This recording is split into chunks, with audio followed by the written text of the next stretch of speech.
आपलं स्वागत। एक महत्त्वाची बातमी आहे। शेतकरी कर्जमाफीच्या यादीचं काम सुरू आहे। कृषी मंत्री दत्तात्रय भरणे यांनी ही माहिती दिली। कागदपत्र अपलोड होतील तशी यादी होईल असं त्यांचं सांगणं आहे। 3 ते 4 टप्प्यांमध्ये याद्या येणार आहेत अशी महत्त्वाची माहिती कृषी मंत्र्यांनी दिली आहे। यादीचं काम सुरू असून काहीसा वेळ लागणार असल्याचंही त्यांनी स्पष्ट केलं आहे। जसे कागदपत्र पूर्ण होतील त्याप्रमाणे शेतकऱ्यांना हे कर्ज त्याची माफीची रक्कम दिली जाईल। आता सुरू झालेलं आहे। काही गोष्टीमध्ये काहींना महिना लागेल, 1.5 महिना लागेल, 2 महिना लागेल, पण मी तुम्हाला सांगतो 56 लाख शेतकऱ्यांना 40,000 कोटीपेक्षा जास्त रक्कम ही हे सरकार कर्जमाफीच्या रूपाने हे सरकार देणार आहे।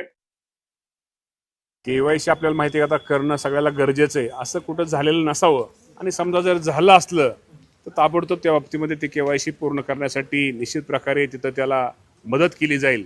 कारण या आपल्याला माहिती आहे की हे राज्याची कर्जमाफी ही माझ्या गरीब शेतकऱ्यांसाठी आहे। शेतकरी कर्जमाफीची मोठी अपडेट। 56 लाख शेतकऱ्यांना 40,000 कोटींपेक्षा जास्त निधी। कृषी मंत्र्यांची मोठी माहिती। राज्यातील लाखो शेतकऱ्यांसाठी अत्यंत महत्त्वाची आणि दिलासादायक बातमी समोर आली आहे। कृषी मंत्री दत्तात्रय भरणे यांनी शेतकरी कर्जमाफीबाबत मोठी अपडेट दिलेली आहे। त्यांच्या माहितीनुसार शेतकरी कर्जमाफीच्या यादीचे काम सध्या सुरू आहे। शेतकऱ्यांची कागदपत्रे आणि पडताळणी पूर्ण होत जाईल, त्यानुसार पात्र लाभार्थ्यांच्या याद्या प्रसिद्ध केल्या जाणार आहेत।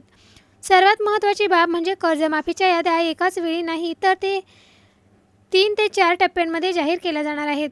त्यामुळे पहिल्या यादीत नाव नसेल तरी घाबरण्याचे कारण नाही। पुढील टप्प्यांमध्येही अनेक शेतकऱ्यांची नावे समाविष्ट होऊ शकतात।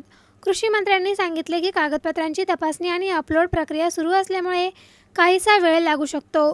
काही प्रकरणांना 1 महिना, 1.5 महिना किंवा 2 महिने सुद्धा लागू शकतात। त्यामुळे शेतकऱ्यांनी संयम ठेवावा। याशिवाय सरकारकडून सुमारे 56 लाख शेतकऱ्यांना 40,000 कोटी रुपयांपेक्षा जास्त रकमेची कर्जमाफी देण्याचे उद्दिष्ट असल्याची माहिती समोर आलेली आहे। तसेच ई-केवायसी संदर्भातही त्यांनी महत्त्वाचे आवाहन केले आहे। जर एखाद्या शेतकऱ्यांची ई-केवायसी अपूर्ण असेल तर ती शक्य तितक्या लवकरात लवकर पूर्ण करावी। आवश्यक असल्यास संबंधित कार्यालयाकडून मदतसुद्धा उपलब्ध करून दिली जाणार आहे। चला तर भेटूया नवीन व्हिडिओमध्ये नवीन अपडेटसह।